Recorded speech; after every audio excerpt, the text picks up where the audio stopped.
David Mann previously spent 18 years on council. How would you respond to voters who say that's enough time for one person?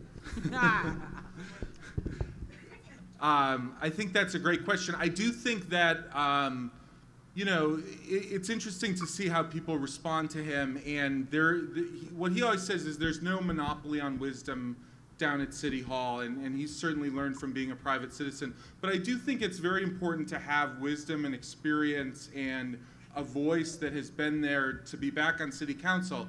I drive around with David. We've been to all 52 neighborhoods, and he really is a walking Cincinnati historian. He can tell you every street, every corner, every neighborhood, the history, the developer that tried to do this, that, and the other.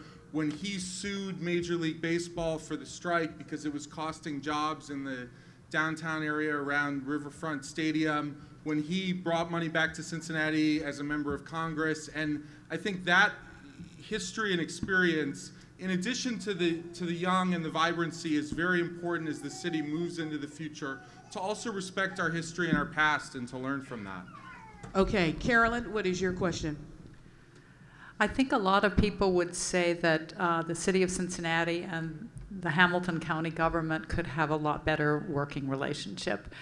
Do you think David would bring some special qualities to help in this effort? Well, I know he has the relationships. I know, everyone from someone like Dusty Rhodes, who he's had a long experience with, and other people at the county level, and also just understanding, having been mayor, having been a member of council, having been a U.S. congressman, no one else has that background in this race that I'm familiar with. And, from being on the Harvard Law Review, and his knowledge of how government both functions and is supposed to function is almost unparalleled for anyone that I've known. And I've worked for members of Congress, and I've worked for mayors and in my lifetime. And I think he has a real understanding of what role each body of government ought to be playing and why it may not be playing that and how that can be fixed. And I just think that could be incredibly beneficial on this council, in addition to all the other skills and experiences other candidates bring to bear. Okay, Kevin Osborne. The city of Cincinnati has had a structurally unbalanced budget for at least 12 years. To correct that problem, you either have to raise revenues, cut services, or some combination of both. What would David do if elected to get a structurally balanced budget? Yeah, and he has said from day one that this is the priority of his campaign. This is really the reason he felt like he was coming out of private life. He has a thriving law practice, but all 3 of his kids and 5 of his grandchildren live in Cincinnati, and he doesn't feel like it's fair to kick that down the road. And that's really, since I first talked to him, his #1 reason for running. He said he would put all options on the table. He's told that to every group. I've seen him talk to people that don't like to hear that response for whatever reason, but from day one, that would be his top priority, and no plan or way of addressing that would be off the table, both on the revenue side and the spending side. And that's what he would work every day for 4 years. I mean, he's not going to run for any other office, and he's been there, done that as mayor and congressman, and that's why he's compelled to run for council, to address those very issues.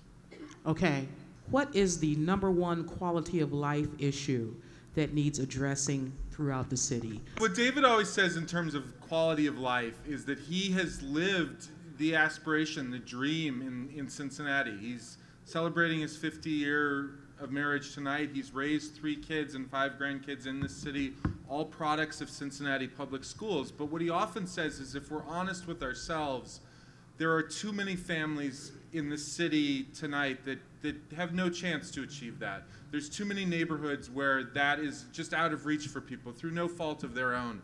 And I think in terms of quality of life, he would say that council needs to, both aspirationally but in very concrete terms, shed a light on those families, on those neighborhoods, and make sure that everyone in this city can aspire and find a pathway to live that life that he is so proud of, and the reason that he loves Cincinnati so much. And I think there's much more we as a community and as a council we can do to achieve that. Well, first of all, thank you for having us. I think this has been one of the more interesting and lively forums. Maybe it's the Long Island iced teas. It's the drinking. But, It's the drinking. Don't get it twisted. David's been focused on three things: the budget and the pensions. Number one, from day one, that is what he'll spend his 4 years on council focused on, not running for any other office, a balance between downtown and the neighborhoods, especially the forgotten neighborhoods, and then a real aspirational and concrete focus on the tough issues of education, child poverty, gun violence, and the other things that beset this community. Please vote for David Mann.